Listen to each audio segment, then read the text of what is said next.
여러분, 믿음, 소망, 사랑 이 세 가지는 항상 있을 것이다 한 바울의 말을 우리가 기억하지 않습니까? 그래서 믿음이 있어야 돼 하는 것 동의하시고요. 사랑하는 것도 하나님 이웃 사랑해야지. 근데 소망을 가져야 된다는 것은 조금 약하지 않나 싶어요. 그리고 소망을 갖는다고 하면 주로 우리가 갖는 소망이 뭐냐면, 우리 여기 고등학생들이 있다면 이번 시험 잘 봐서 좋은 대학 가야지. 청년들은 좋은 회사 취직해야지. 내가 이상형의 배우자를 만나야지. 결혼을 해야지. 뭐 새 가정이 있다면 우리 자녀가 잘 자라야지. 그리고 뭐 조금 있으면 집이 뭐 집 걱정도 하기도 하고, 나중에 뭐 승진, 뭐 사업, 뭐 이런 것들이 바라는 것들이 되는 것, 이게 이제 우리의 소망으로 생각하는 경우가 많습니다.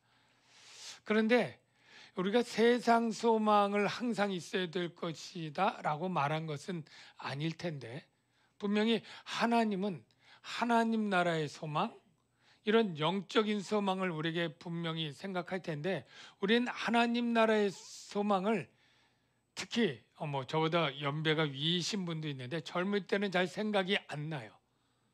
그런데 주로 언제 나이 좀 조금 이제 들기 시작해서 뭐 한 50대 후반 60대 되고 몸이 아파가면서 우리가 그런 생각을 조금 하게 되는 것 같아요. 저도 제 아내랑 이제 왕숙천을 이렇게 걸어가면서 1시간 정도 이야기를 이렇게 하게 되면 뭐 자녀 얘기, 교회 얘기도 하지만 우리가 아픈 데가 하나씩 늘어나니까 건강 얘기도 하게 되고, 그럴 때 생각하는 게 우리가 늙는구나. 이거는 이제 체험적으로 깨닫게 되면서 이 늙고 병드는 것 생각하면 죽음이 멀지 않았다라는 것을 우리가 다 말하지 않아도 생각하게 되죠.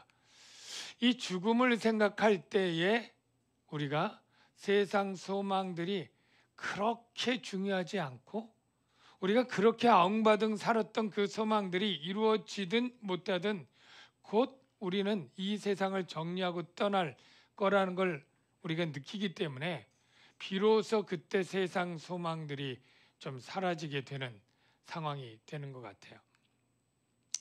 왜 제가 이 이야기를 하냐면, 바울이 로마에 그토록 가서 한 첫 일갈의 얘기가 내가 이스라엘의 소망 때문에 여기 와서 매임을 당했다, 이 이야기를 하고 있거든요. 그래서 이스라엘이 바라는 소망과 우리가 오늘날 바라는 소망이 그리 다르지 않을 텐데, 과연 우리는 어떤 소망을 정말로 바라면서 살아야 되는지 하는 이야기를 좀 해보려고 합니다. 근데 먼저 오늘 본문을 보면 이 바울이 지금 멜리데에서 겨울을 났는데 3개월이 지났습니다.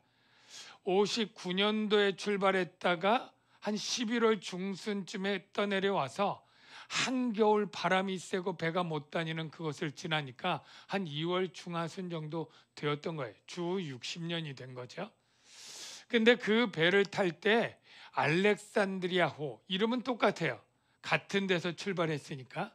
그런데 다른 배를 타고 옮겨 타고 석 달 후에 그 배를 타고 출발을 하는데, 누가가 재밌는 포인트를 얘기를 해요. 그 배의 머리 장식이 디오스구로라, 그런 얘기가 있어요. 디오스구로, 이게 무엇인가 하면 바로 제우스의 소년들, 이게 직역하면 바로 그 단어인데요. 제우스에게는 쌍둥이 아들이 있었습니다. 그래서 이 쌍둥이 아들을 그 머리 장식에 했다라는 것을 왜 꼭 집어서 꼭 얘기를 하는가 생각을 해보면, 바울이 믿는 여호와 하나님이 온 우주를 다스리는 하나님인데, 지금 이 쌍둥이 아들 요 제우스의 신은 바다의 신, 항해를 돌보는 신이에요. 그러니까 그들 가운데 생각이 뭐냐면, 신들은 많을수록 좋고 신의 영역들이 있는데, 바다에 항해할 때는 이 신, 산에서 할 때는 이 신, 또 다른 데는 이 신, 이렇게 신이 많을수록 좋다. 우리가 다다익선이라고 하는 한자 성어를 알죠. 우리가 물론 다다익선으로 많은 것이 좋을 때가 있어요. 그러나 많아서 되지 않아야 될 일이 있는데 바로 우리가 믿는 하나님인 줄로 믿습니다. 하나님은 천지를 다 섭렵하시고 주관하시는 전지전능하신 하나님이기 때문에 우리가 바다의 신, 산의 신, 육지의 신, 전쟁의 신을 할 필요가 없는 것이죠. 그래서 지금 첫 절이 이렇게 시작하고 있습니다. 석 달 후에 우리가 그 섬에서 겨울을 난 알렉산드리아 배를 타고 떠나니 그 배의 머리 장식은 디오스구로라 얘기를 했고요. 디오스구로는 제우스의 소년들, 그래서 카스트로 플룩스, 이게 영어식 발음이고요.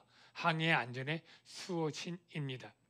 이탈리아에 가면 유명한 카스톨리나 언덕인가요? 그런 언덕에 보면 바로 이 두 신의 동상이 민망한 모습을 하고 저렇게 서 있습니다. 말의 신이기도 해서 가운데 말을 두고 쌍둥이라 저렇게 신이 있는데요. 제가 말씀드리는 것은 왜 바울이 지금 로마로 가는 것은 단순히 로마가 아니라 로마의 신화의 다신교로 가득 찬 그 우상의 도시에 오직 절대 유일의 하나님 한 분을 전하기 위해서 지금 돌격 앞으로 가고 있다. 우리가 이렇게 생각을 해야 합니다. 바울은 지금 체험을 했습니다. 바다의 신은 카스트로 블록스가 아니고 바로 여호와 하나님인 것을. 지금 유라굴로 풍랑으로 지금 십수일을 별이 보이지 않는 그곳에 있었을 때 하나님이 사자를 통해서 바울에게 이런 말씀을 하셨죠. 바울아, 두려워하지 말라. 네가 가이사 앞에 서야 하겠고 또 하나님께서 너와 함께 항해하는 자를 다 내게 주셨다 하셨으니 나는 내게 말씀하신 그대로 되리라고 하나님을 믿노라. 이 말씀을 새겨 보면 무엇입니까? 네가 가이사 앞에 서게 해주는 것은 내가 할 수 있어. 바람과 풍랑과 그 어떤 방해가 있어도 나는 너를 가이사 앞에 세워줄 거고, 그리고 너와 함께하는 275명이겠죠. 그들이 네 손에 다 붙여서 네 명령 따라 그들도 다 살려줄 수 있도록 해주겠어. 이렇게 약속을 한 거예요. 나는 이 하나님을 믿노라. 저와 여러분도 이 하나님을 믿어야 될 줄로 믿습니다. 여호수아가 애굽을 출애굽해서 가나안 땅에 들어간 건 모세가 아니라 여호수아죠. 그런데 이스라엘 백성들이 우상신을 섬기기 시작했습니다. 그럴 때 여호수아가 굉장히 단호하게 이렇게 말을 합니다. 만일 여호와를 섬기는 것이 너희에게 좋지 않게 보이거든 오늘 너희가 섬길 자를 택하라. 오직 너희 조상들이 강 저편에서 섬기던 신들이든지 요단강 건너편, 애굽 건너편, 나일강 저편의 애굽의 많은 신들을 섬기든지 아니면 지금 이 아모리 땅이 거하는 가나안 땅들의 바알신, 아세라신, 아스타로신 이런 신들이든지 택하라. 오직 나와 내 집은 여호와를 섬기겠노라. 여러분, 신은 다다익선에 해당되지 않습니다. 너무나 잘 아시죠? 정말 모르는 사람들이 불교도 믿고 기독교도 믿고 이슬람교도 믿고 다 하면 좋지 않아? 우스개로 이렇게 하는 분들이 있을지 몰라도 절대 그렇지 않습니다. 여러분들 가운데 나는 다른 신을 섬기는 적이 없어 라고 분명히 다 말할 거를 제가 압니다. 그런데 하나님은 이렇게 우리에게 경고하십니다. 네가 마음으로 누군가를 무엇을 하나님처럼 의지한다면 그게 바로 신이 될 수 있어. 네 마음에 가장 강렬하게 원하는 탐심이 우상 숭배가 될 수 있어. 하나님 이렇게 우리에게 경고하신 적이 있죠. 여러분, 하나님이라고 하는 것을 우리가 의지할 때 어떤 마음입니까? 우리는 하나님을 어떻게 의지하냐면 하나님만이 내 인생의 유일한 구원자고 행복을 주며 나의 삶을 돌보시고 보호하시는 분이야. 우리가 믿는 하나님이 이런 하나님이에요. 그런데 만약 여러분의 마음속에 맞아, 하나님은 그렇기도 하지만 돈이 많아야 이 돈이 나를 어려울 때 지켜줄 거야. 내가 병들 때 이 돈이 나를 치료할 것이고, 내가 외로울 때 이 돈이 나를 위로할 것이고, 나의 어려운 여러 가지 일들 가운데 이 돈이 해결책이 될 거야 라고 의지하는 순간 우리는 하나님을 제껴놓은 건 아니지만 하나님과 더불어 우리가 같이 섬기게 되는 것이죠. 하나님과 겸하여 섬기게 되는 것입니다. 그래서 우리는 일편단심 여호와만을 섬겨야 되는데요. 바울이 이 신앙으로 지금 로마를 들어가는 것입니다. 이 로마로 들어가는 항해 여정은 지도를 보면 우리가 간단히 알 수 있죠. 맨 밑에 멜리데 찾았나요? 그 다음에 스라구사 있죠. 저기 이탈리아 본토 이제 시칠리 섬, 뭐 마피아가 많다고 하는 그 섬이었죠. 거기 3일 있고요. 그리고 북쪽으로 올라가서 레기온의 하루. 조금 더 있으려고 했는지 모르겠는데 남풍이 부니까 남풍 불 때, 바람 불 때 배 떠나자. 그래서 하루 만에 저기 보디올에 갔다고 합니다. 보디올에 갔는데 거기에 형제들이 마침 있어가지고 바울을 영접하고 초청하니까 백부장이 그걸 허락해 줬어요. 제가 백부장의 마음을 이해할 것 같아요. 바다에서 누구 때문에 살았습니까? 바울 때문에 살았잖아요. 그 멜리데 섬에서 누구 때문에 먹고 살았습니까? 3개월 동안 먹고 산 게 바울이 병자들 다 치료해서 사례 받아가지고 그 수백 명이 먹고 살았으니 바울이 은인이나 마찬가지죠. 그러니까 마지막 구속되기 전에 그래 바울이 일주일 정도 휴가 겸 그렇게 믿음의 형제들과 지낼 수 있게 해 주었어요. 그래서 거기서 형제들을 만나 그들의 청함을 받아 이래를 함께 머무니라. 그래서 우리는 이와 같이 로마로 가니라. 이 로마로 가는 여정은 이제 육로로 가게 되는데 240km 정도 떨어져 있고요.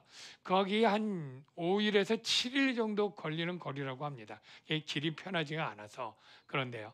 중간에 한 며칠 가다 보면 아피오 광장이 있고 그리고 트레이스 타베르넨가 뭐 그런 데가 있는데 이걸 번역하면 트레이스는 셋이란 뜻이고요. 새 여관 그런 뜻이에요.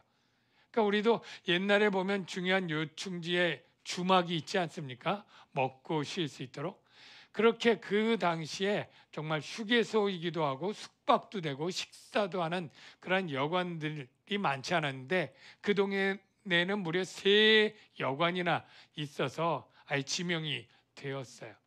근데 제가 말하는 건 그게 중요한 게 아니라 로마에 있는 믿음의 형제들이 로마 교회 성도들이 이 바울이 죄수의 신분으로 지금 지나가고 있다는 소식을 들었는데 그 죄수인 바울을 환영하고 뭔가 위로해 주기 위해서 정말 거기서 월차 내고 휴가 냈는지 보통 왕복 이틀 3일 걸리는 거리거든요. 성도들이 바울을 맞으러 왔다는 거예요. 바울과 로마 교회 성도들이 일면식이라도 있었을까요? 만난 적이 있을까요? 한 번도 없어요. 생면부지예요.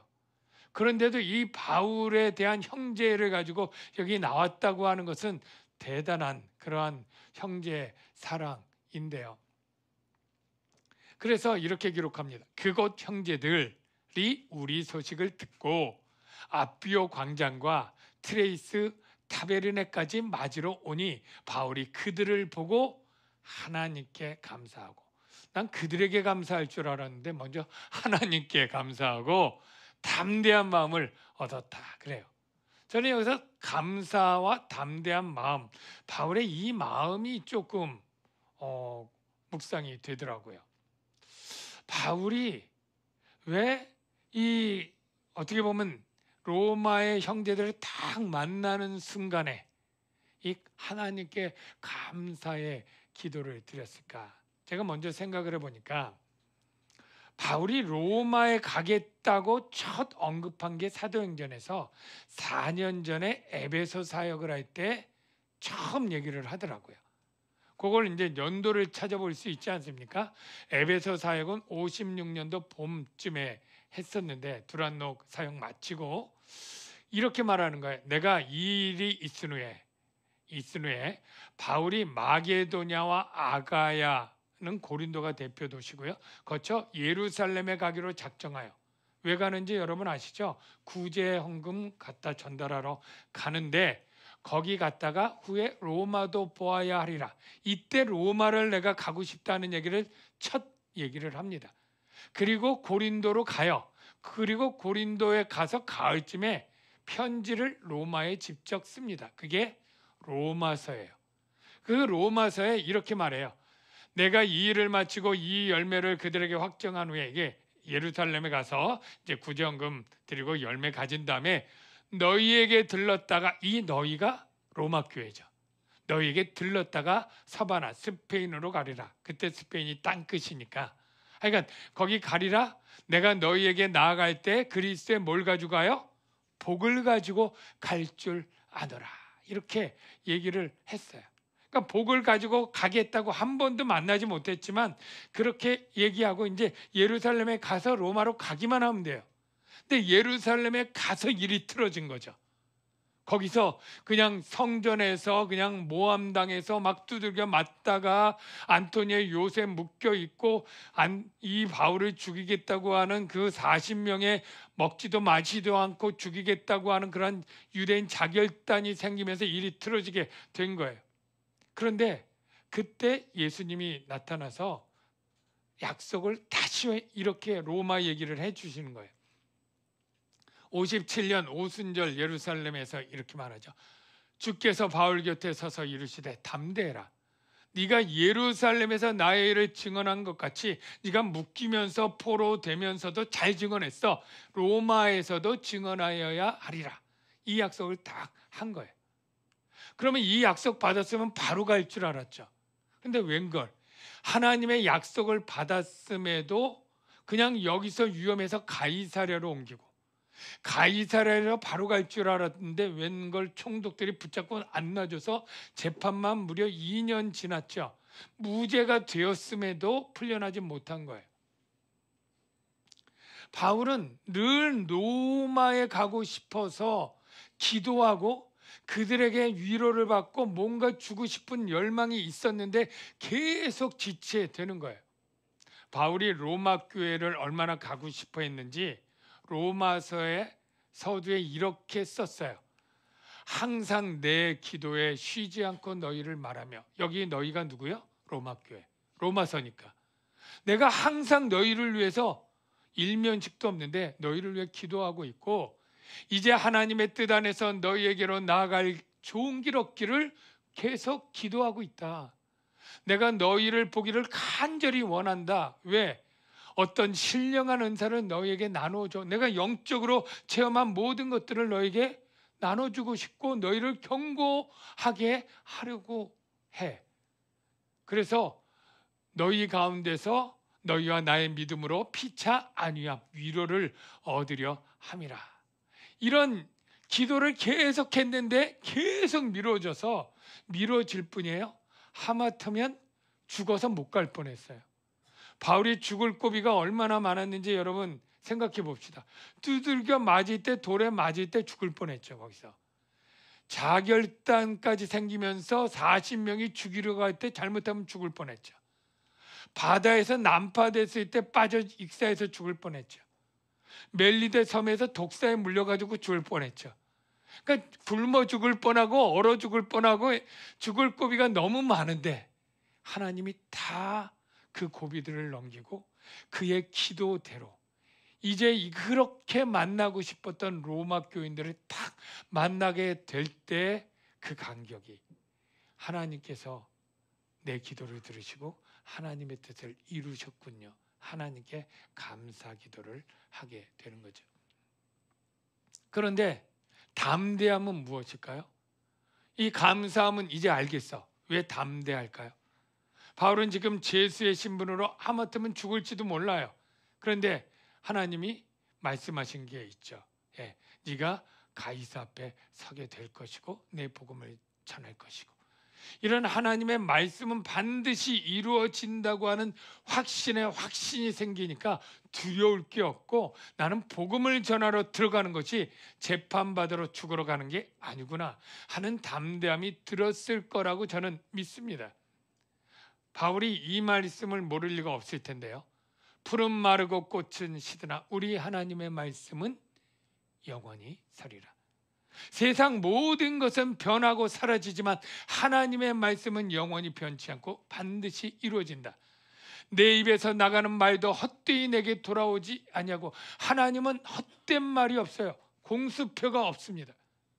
나의 기뻐하는 뜻을 이루면 내가 보낸 일에 형통하리라. 반드시 이루어진다. 이 말을 기억하니까 로마로 들어가는 그 길이 복음을 전하러 들어가는 길인 것을 알고 담대할 수 있었다.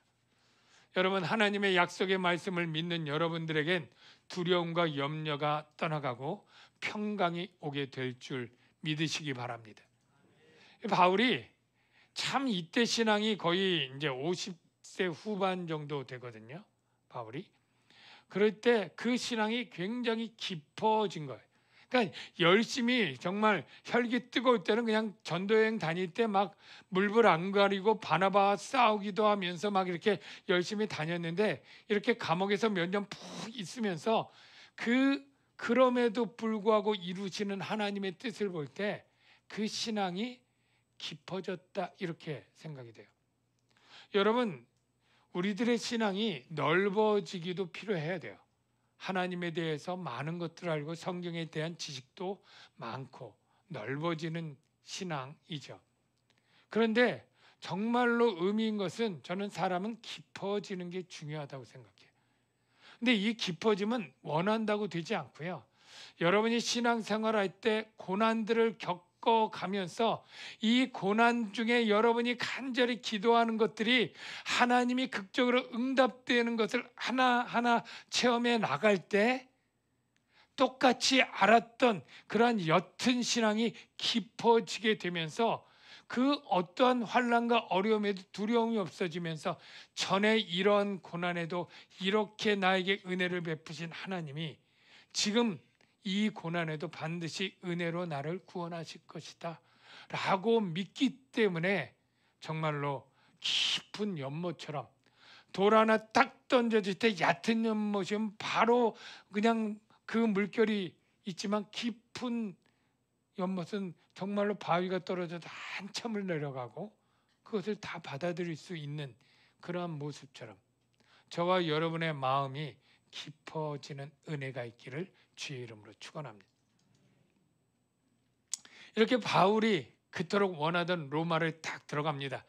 들어가가 어떻게 됐느냐면 바울이 자기를 지키는 한 군인이 함께 따로 있게 허락하더라. 여러분, 바울이 로마에서 첫 번째 옥중서신 4편을 쓰지 않습니까? 그 옥중서신이라고 하니까 옥중이니까 뭐 최창살이 있는 감옥을 자꾸 연상하게 돼요.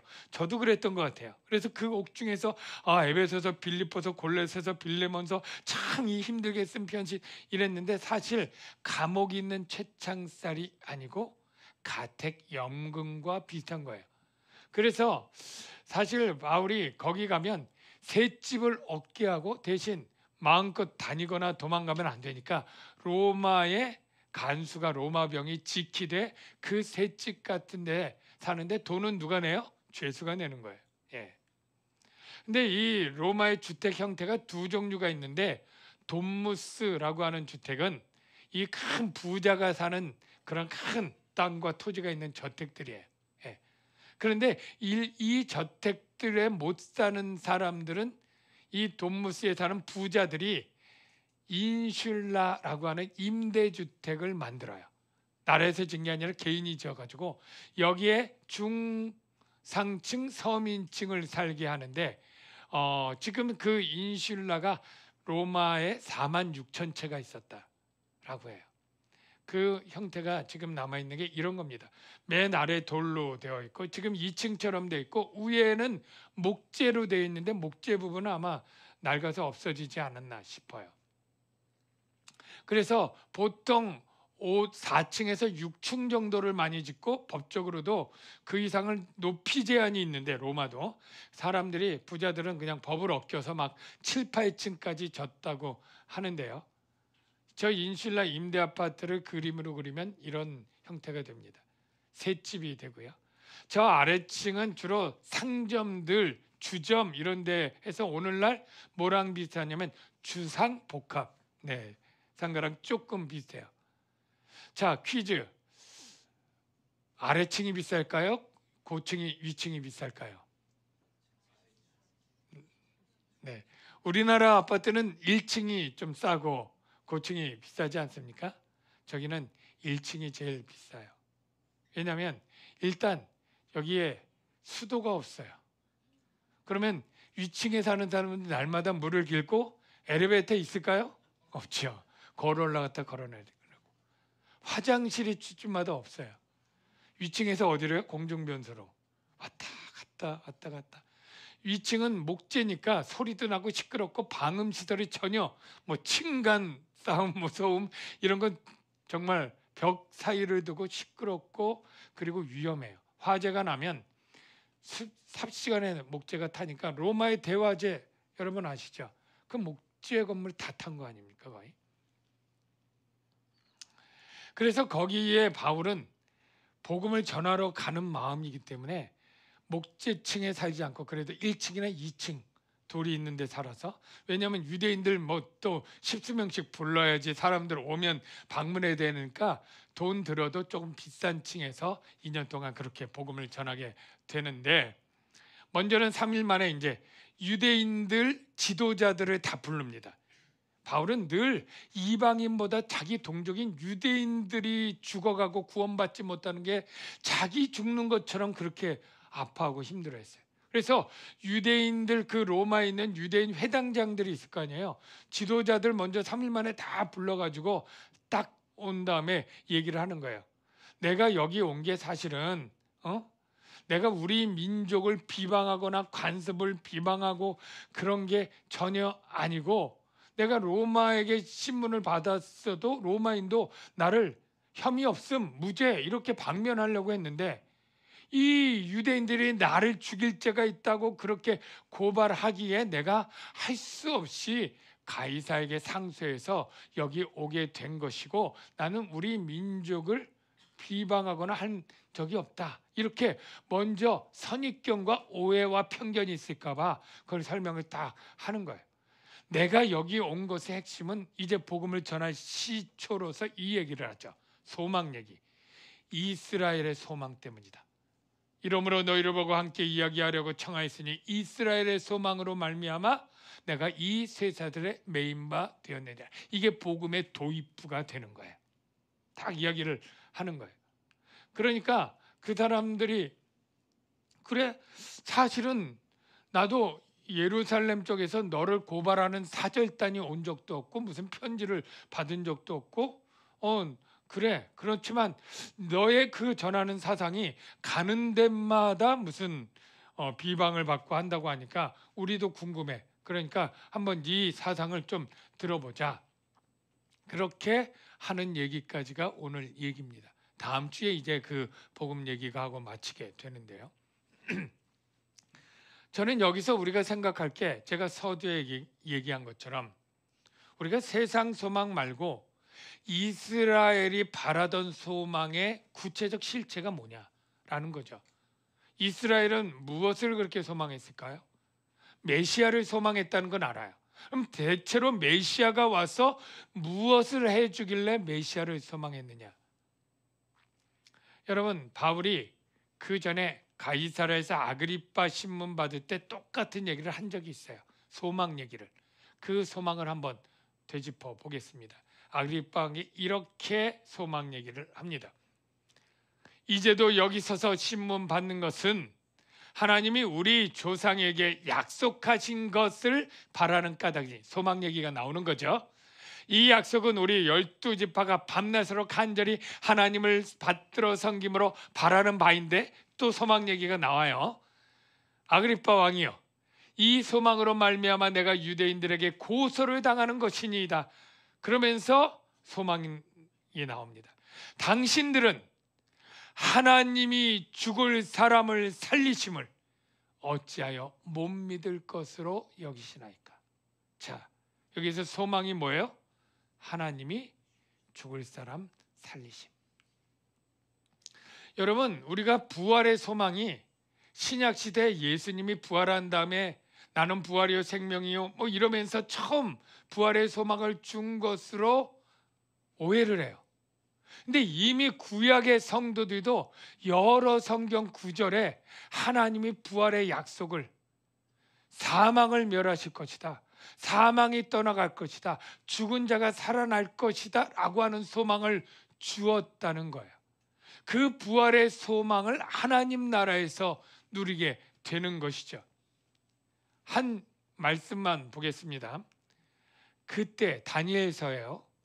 예수님 오기 시기 수백 년 전에 다니엘, 그때 내 백성 중에 책에 기록된 모든 자가 구원을 받을 것이라. 메시아 시대. 땅의 티끌 가운데서 자는 자 중에서, 자, 땅의 티끌 가운데 자는 자는 뭐야? 죽은 지가 오래됐어요? 방금 됐어요? 그 시체가 땅의 티끌이 된 거예요. 오래된 거죠. 그런 자 중에서 많은 사람이 깨어나 부활해서 영생을 받는 자도 있겠고, 물론 영벌을 받는 자도 있지만, 이게 구약 예수님 오시기 수백 년 전 다니엘서를 통해 하나님이 주신 거예요. 여러분, 그리스도인의 소망이 어떤 소망이어야 되겠습니까? 우리가 좋은 회사에 취직하고 편안한 집에 살고 안정된 직장에서 자녀들이 잘 되고 건강하고, 물론 이런 세상 소망도 다 나쁜 것이라고는 할 수 없죠. 필요한 것이고 바랄 수 있습니다. 그러나 이 소망이 궁극적으로 우리가 가져야 될 소망 아니고, 이런 소망은 안 돼서 아쉬울 수 있지만 정말로 중요한 소망은 우리가 사단의 나라에서 종으로 살고 죄와 사망의 비참함 속에서 절망 가운데 도무지 이 사망의 문제를 해결할 수 없는 수렁과 같은 절망 가운데 우리가 벗어나 생명을 얻는 소망, 이 소망은 세상의 어떤 소망보다도 귀하고 중요하고 값진 것인 줄로 믿습니다. 베드로가 마지막에 이 소망을 그 성경에 이렇게 기록합니다. 그의 많으신 긍휼대로 예수 그리스도를 죽은 자 가운데서 부활하게 하심으로 말미암아. 이 소망은 예수 그리스도의 죽음과 부활이 없으면 줄 수 없는 소망이었죠. 예수님이 주신 소망인데 우리를 거듭나게 하사 어떤 소망? 산소망. 산소망이란 활기차고 살아있는 소망이라는 게 아니라 영원히 죽지 않는 소망, 다시 살게 하는 소망, 생명의 소망이라고 하는 뜻이죠. 제가 찬양을 오늘 좀 같이 부를 결단 찬양이 있는데 처음 부르는 찬양이라 좀 어려울 수 있는데 가사가 딱 맞아서 여러분 정했습니다. 깊은 절망의 수렁 가운데, 죄와 사망은 깊은 절망의 수렁입니다. 그 누구가 아무리 바라 그래도 벗어날 수 없는 수렁이에요. 주님께 닿을 수 없는 그 수렁에 빠져 있는 우리에게 그 사망을 뚫고 어둠을 뚫고 주님이 내려오신 거예요. 그리고 우리의 절망을 거두어 주셔서 죄의 저주를 끊으신 주님, 구원해 주시는 주님, 주 예수 나의 산소망이라고 하는 이 가사가 있는 찬양인데요. 쉬우니까 좀 배워보시면서 그 은혜를 나누면 좋겠습니다. 깊은 절망의 수렁 가운데 주님께 닿을 수 없던 우리, 어두운 밤 중에 하늘을 향해 주의 이름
세상의 소망들이 지금은 귀하게 보여도 우리 언젠가 다 죽음의 문턱에 서게 될 터인데, 나이 들고 병들고 기억력이 흐려지는 때가 반드시 올 텐데, 주님이 주신 이 생명의 소망보다 더 값진 소망은 없는 줄로 믿습니다.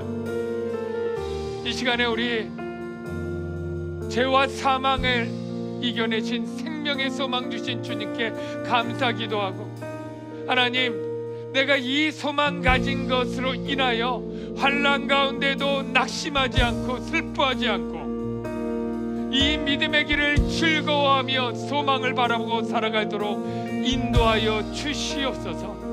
우리 이러한 감사의 기도와 다짐의 기도를 주님께 드리는 게 옳지 않을까요? 우리 다 같이 주여 한번 외치고 감사하며 우리 찬양하겠습니다. 주여, 주여. 아버지 하나님, 우리에게 생명의 소망을 주시고, 할렐루야, 너무나 감사하고 너무나 감사합니다.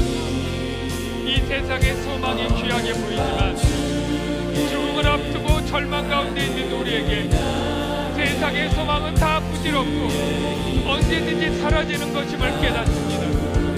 하나님, 우리에게 생명의 소망, 산 소망을 주셨다고 하니 하나님 나라의 그 소망을 가진 우리 아버지 하나님, 믿음의 길을 걸어갈 때 더 이상 두려워하거나 낙심하지 않게 하시고 더 이상 슬퍼하거나 염려하지 않게 하여 주시옵소서. 우리의 몸은 시들고 푸른 마르고 꽃은 시들 것처럼 우리의 육신도 병들고 약해지고 아버지 하나님, 이렇게 될지라도 하나님, 우리에게 생명의 산 소망을 주시니 할렐루야, 주님을 찬양하며 주여 영광을 돌려 나갑니다. 주여, 우리에게 생명의 소망 이것으로 살게 하여 주시옵소서. 주님, 주께 구원이 있도다. 구원하신 주님을 할렐루야, 할렐루야 찬양합니다. 할렐루야, 주님을 찬양합니다. 우리에게 생명 주신 주님, 우리에게 구원 주신 주님, 할렐루야, 할렐루야. 죄와 사망과 주롱의 절망 같은 우리를 구원하신 주님을 주여 감사하고 찬양하며 영광을 돌립니다. 주님, 영광 받아 주시옵소서. 주여,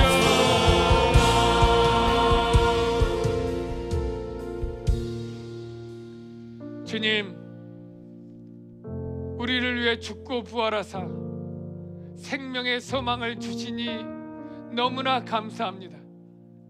우리가 부질없는 세상의 소망 가운데서 그 소망들이 다 이루어지지 않는다고 낙심할 것이 아니라 정말로 세상에 알 수도 없는 그 생명의 소망 가진 것으로 인하여 기뻐할 수 있게 하시고 인내할 수 있게 하시고 두려움 없이 담대하게 믿음의 길을 끝까지 완주할 수 있도록 우리를 인도해 주시옵소서.